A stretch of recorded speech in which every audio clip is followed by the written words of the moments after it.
प्यारे बच्चों, आज हम विधिवत रूप से सिलेबस को स्टार्ट कर रहे हैं और आव्यूह अर्थात मैट्रिक्स से हम इसका शुरुआत कर रहे हैं। अध्याय 3 में आव्यूह मतलब इसको इंग्लिश में मैट्रिक्स कहते हैं। जैसा मैंने कल के वीडियो में बताया था कि दो प्रश्न होंगे, एक 1 नंबर का और एक 2 नंबर का, मतलब कुल 3 अंक के प्रश्न होंगे। इसमें हम देखते हैं कि आव्यूह क्या है।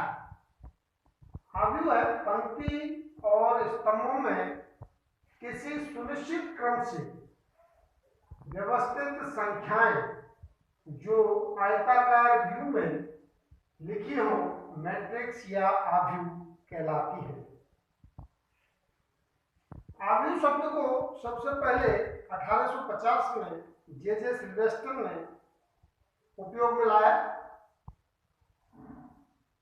आव्यूह पर गणितीय समीकरणों को हल करते हुए आर्थर केली ने इसका विकास किया। तो मैट्रिक्स के अनुसार किन्हीं भी संख्याओं को पंक्तियों और स्तंभों के सुनिश्चित क्रम में व्यवस्थित किया जाता है तो उसे आयताकार व्यूह रचना को क्या कहते हैं? मैट्रिक्स या आव्यूह। जैसे A बराबर 1 2 3 4 5 6। यहां पर हम क्या देख रहे हैं कि अवयवों के मध्य में किसी प्रकार का कॉमा का प्रयोग नहीं है। इसको पंक्ति कहेंगे, इनको स्तंभ कहेंगे। ये सारी चीजें मैं आगे लेके आ रहा हूं। तो सामान्य रूप में मैट्रिक्स को अगर हम व्यक्त करते हैं तो अंग्रेजी वर्णमाला के बड़े अक्षरों का तथा इसके अवयवों को अंग्रेजी वर्णमाला के छोटे अक्षरों, फलनों, संख्याओं इत्यादि के रूप में व्यक्त करते। इन संख्याओं, इन अवयवों को हम निम्न में से किसी भी ब्रैकेट में व्यक्त करते हैं, या तो इस प्रकार के ब्रैकेट में, या इस प्रकार के ब्रैकेट में, या इस प्रकार के ब्रैकेट में। लेकिन अवयवों को लिखते समय हम किसी भी प्रकार के चिन्ह का प्रयोग नहीं करते। जैसा मैंने यहाँ दिखाया कि कॉमा इत्यादि का प्रयोग नहीं होगा। मैट्रिक्स को इस प्रकार से व्यक्त करते हैं, A बराबर AIJ M इंटू N, या इसको इस प्रकार से दिखाया जा सकता है A11 A12 A13 A1N A21 A22 A23 A2N AMN M1 AM2 AM3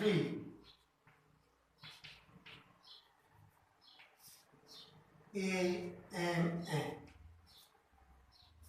तो हम यहाँ क्या देख रहे हैं कि ये यहाँ पर जो ऊर्ध्वाधर रेखाएं हैं ये यहाँ पर कहलाएंगे स्तंभ, और जो क्षैतिज रेखाएं हैं वो कहलाएंगे पंक्तियां। तो पंक्ति को हम व्यक्त करते हैं किससे?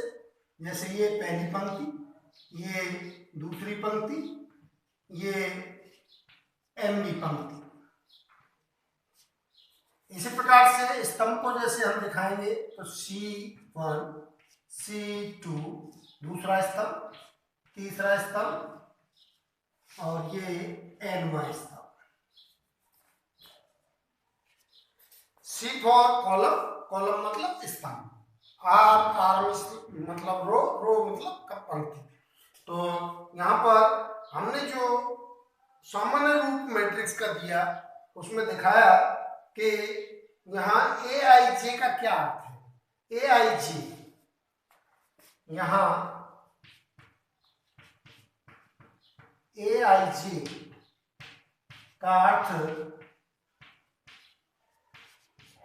IV पंक्ति व जेवे स्तंभ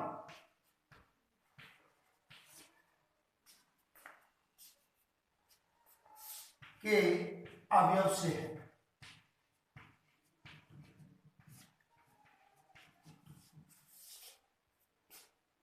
एआईसी का अर्थ है कि आईवी पंक्ति जेवे स्तंभ का अवयव। तो यहां पर जो एम और एन है, इससे क्या तात्पर्य है? यहां पर एम हम क्या देख रहे हैं, पंक्तियां हैं, और एन क्या है, स्तंभ है। तो किसी भी मैट्रिक्स के क्रम का निर्धारण करने के लिए पहले पंक्तियों की संख्या और बाद में स्तंभों की संख्या को लिखा जाता है। तो मैट्रिक्स के क्रम का निर्धारण करें तो ये यहां से समझाया जा सकता है कि यदि किसी मैट्रिक्स ए में एम पंक्ति और एन स्तंभ है तो उस मैट्रिक्स का क्रम एम गुणा एन होगा। मैट्रिक्स के क्रम से ही मैट्रिक्स में अवयवों की संख्या का निर्धारण होता है। जैसे मैंने इस मैट्रिक्स को लिया कि यहाँ पर इसमें 2 पंक्ति और 3 स्तंभ है, इसका मतलब इस मैट्रिक्स में कोटि होगी 2 गुणा 3। मतलब मैट्रिक्स के कोटि निर्धारण में पहले पंक्तियों की संख्या लिखी जाती, तत्पश्चात स्तंभों की संख्या लिखी जाती। तो यहाँ पर हमारे पास देखें तो पहली रो, दूसरी रो, मतलब 2 पंक्ति, 3 स्तंभ, पहला स्तंभ, दूसरा स्तंभ, तीसरा स्तंभ, मतलब 3 स्तंभ है। तो कुल अवयव कितने हुए हमारे पास? 6। कहने का मतलब 6 अवयव। ऐसा नहीं कि लास्ट में मैंने 6 लिखा है तो ये 6 होंगे ना। ये देखा जाता है कि पंक्ति में कितने अवयव हैं, स्तंभ में कितने अवयव हैं, दोनों के गुणन से मैट्रिक्स के अवयवों का निर्धारण होता है। तो शेष हम कल के वीडियो में बताएंगे। धन्यवाद।